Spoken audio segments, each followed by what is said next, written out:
आज हमारे देश के प्रधानमंत्री नरेंद्र मोदी का जन्मदिन है और इसी उपलक्ष्य में लखनऊ में कार्यक्रम का आयोजन किया गया है। पखवाड़ा जो सप्ताह है वो मनाया जा रहा है तमाम राज्यों में और लखनऊ की तस्वीरें हम आपको लाइव अब दिखाएंगे, जहां पर योगी आदित्यनाथ क्या कुछ कह रहे हैं वो सुनते हैं। विभिन्न प्रकार के उन रचनात्मक कार्यक्रमों के साथ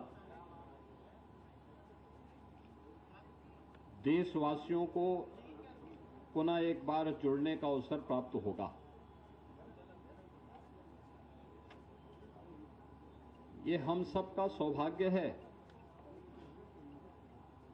कि सेवा पखवाड़ा की इसका शुभारंभ देश के आदरणीय प्रधानमंत्री श्री नरेंद्र मोदी जी के पावन जन्मदिन से इस अभियान का शुभारंभ हो रहा है। प्रधानमंत्री मोदी जी भारत के यशस्वी प्रधानमंत्री हैं ही दुनिया के सबसे दूरदर्शी और लोकप्रिय राजनेताओं में उनकी गिनती होती है। आज पूरी दुनिया प्रधानमंत्री मोदी जी के नेतृत्व में इस नए भारत का दर्शन कर रही है, जो भारत अब दुनिया का पिछलग्गू नहीं बल्कि पूरी दुनिया को अपना अनुसरण करने के लिए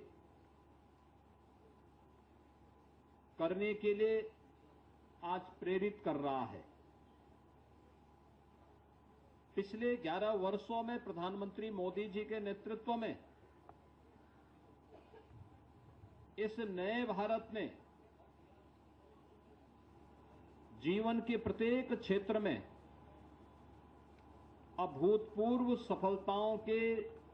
नए प्रतिमान स्थापित किए हैं। क्या अर्थव्यवस्था के क्षेत्र में, क्या विरासत के क्षेत्र में, इंफ्रास्ट्रक्चर के क्षेत्र में, इन्वेस्टमेंट के क्षेत्र में, एम्प्लॉयमेंट के क्षेत्र में, शिक्षा, स्वास्थ्य, कृषि विकास, जल संसाधन और अगर सामान्य रूप से ही कहें तो गांव, गरीब, किसान, नौजवान, महिलाएं, दलित, वंचित, इन सब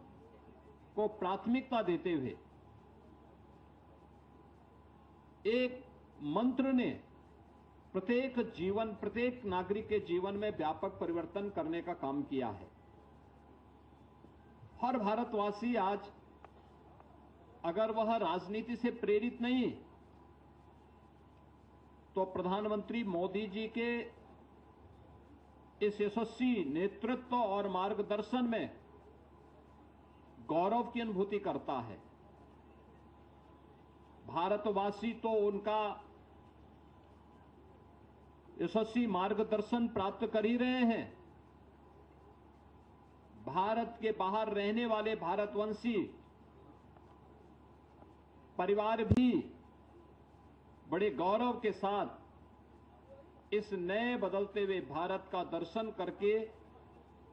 आह्लादित होते हैं, प्रसन्नता की अनुभूति करते हैं, भारत की इस विकास की यात्रा में सहभागी बनने का काम करते हैं। ये पहली बार हुआ है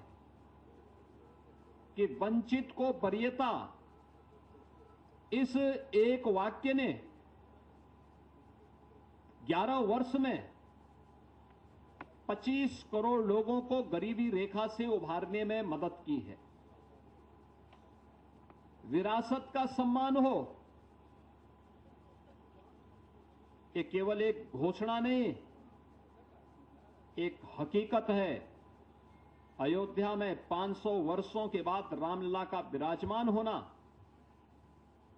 काशी विश्वनाथ मंदिर का काशी विश्वनाथ धाम के रूप में वैश्विक जगत को अपनी ओर आकर्षित करना, केदारनाथ धाम हो या बद्रीनाथ धाम, महाकाल का महालोक हो या फिर देश के अंदर विरासत से जुड़े हुए उन सभी स्थलों के पुनरुद्धार के और सुंदरीकरण के अभियान, बाबा साहब भीमराव अंबेडकर, संत रविदास जी, महर्षि वाल्मीकि और भारत की परंपरा में सामाजिक उद्धार के लिए, सामाजिक न्याय के लिए अपना पूरा जीवन समर्पित करने वाले उन महापुरुषों के बारे में भी जो विभिन्न प्रकार के रचनात्मक कार्यक्रम हुए हैं या भूतपूर्व रहे हैं, अभिनंदनीय रहे हैं। विपरीत परिस्थितियों में कैसे कार्य किया जाना चाहिए, यह हम लोगों ने कोविड कालखंड के अंदर भी महसूस किया। जब वैश्विक महामारी के सामने पूरी दुनिया पस्त थी, तब भारत प्रधानमंत्री मोदी जी के नेतृत्व में कोविड प्रबंधन का बेहतरीन उदाहरण प्रस्तुत करते हुए दुनिया के लिए एक मॉडल बना हुआ था। हमें याद है इंसेफ्लाइटिस की बीमारी से इस उत्तर प्रदेश में हर वर्ष हजारों बच्चों की मौत असमय हो जाती थी। 40 वर्ष में 50,000 से ज्यादा बच्चे इस बीमारी से कालकलवित हुए। यद्यपि दुनिया ने इसका वैक्सीन विकसित कर दिया था 1905 में, लेकिन उस वैक्सीन को भारत पहुंचने में 100 साल का समय लगा। लेकिन कोविड कालखंड के अंदर जो सरकारें 100 वर्ष में एक वैक्सीन आयात नहीं कर पाई, मोदी जी ने इस कोरोना जैसी महामारी के दौरान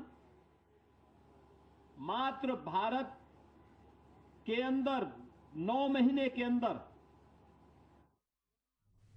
तो लखनऊ से लाइव तस्वीरें आप देख रहे थे, जहां पर योगी आदित्यनाथ बता रहे थे किस तरीके से जो है भारत आगे बढ़ रहा है और विश्व गुरु बनने की ओर अग्रसर है। साथ ही साथ प्रधानमंत्री मोदी के नेतृत्व में जिस तरीके से हम काम कर रहे हैं वो उसकी सराहना भी करते हुए